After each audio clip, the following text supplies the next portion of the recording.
often talk about women's rights and empowerment, we often assume that all women experience law and society in similar ways. But caste created very different realities. Upper caste women were controlled through rules of purity and marriage, while lower caste women were often exposed to labor exploitation and sexual violence. The law has historically struggled to recognize the difference between the two. Today I want to briefly trace how the law in India evolved and how each stage shaped the experience of lower caste women. Before modern legal systems, social life was largely governed by customs and caste norms. Texts like Manusmriti prescribed gender hierarchies and emphasized female dependence on male authority.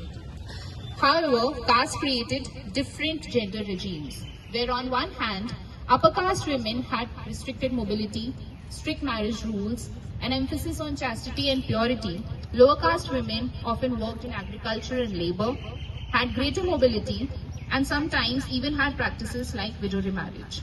But this apparent freedom came with greater vulnerability to exploitation by dominant caste. The key point here is that sexual control operated differently across caste lines. As Dr. B.R. Ambedkar argued, caste survives by regulating marriage, that is endogamy, and controlling women's sexuality. The major transformation came with colonial rule, where British administrators attempted to create uniform legal systems, leading to the codification of criminal law through the Indian Penal Code of 1860. This introduced a formal legal definition of rape and sexual offences. However, the colonial legal system had several problems. The colonial administrators relied heavily on Brahminical texts when defining Hindu law, which meant upper caste norms became the legal standard.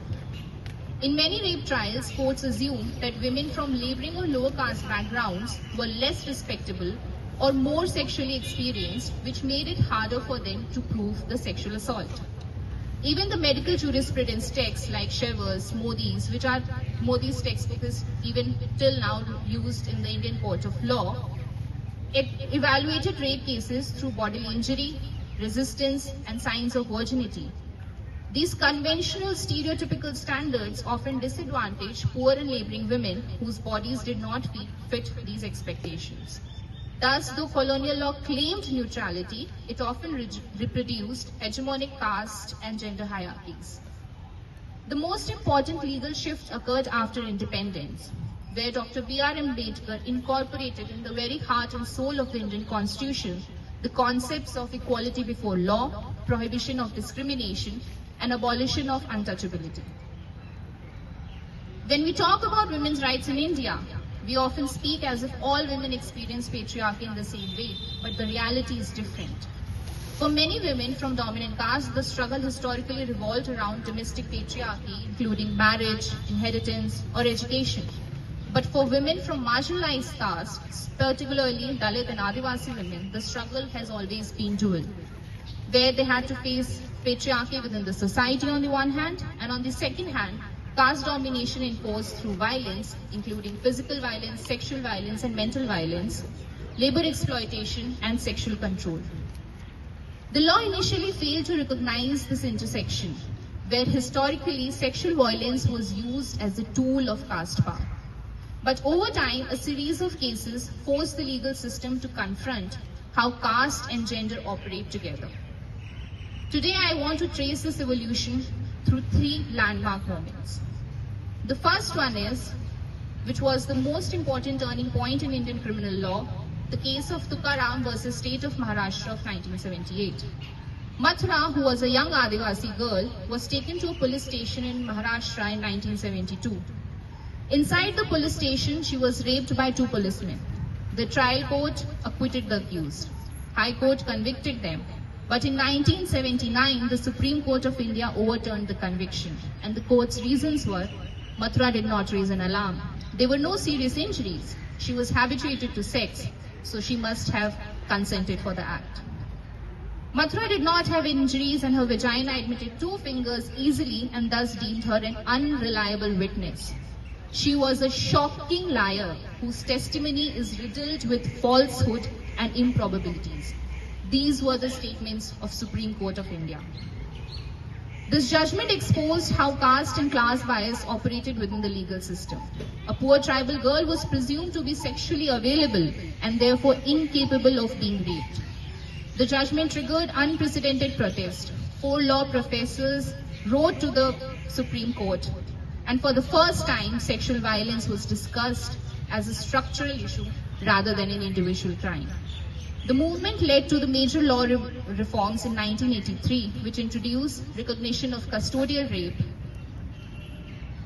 shift in burden of proof in custodial rape cases, and recognition that absence of physical injury does not directly imply consent. The Mathura case, though, marks the moment where grassroots feminist activism forced the law to evolve, but it also revealed that marginalized women often become the catalyst of legal reform while rarely receiving justice themselves. Mathura's case was not reopened. She still had to face the consequences of Supreme Court's judgment. The second moment I want to talk about is the Bhavri Devi case. In 1992, a Dalit woman named Bhavri Devi was working as a government grassroots worker in the Women Development Program as a Sathin, trying to stop child marriage. Because she challenged a dominant caste family's marriage arrangement, she faced retaliation. 5 upper caste men gang raped her in front of her own husband. The trial court acquitted the accused, again the reasoning being, upper caste men would not rape a lower caste woman.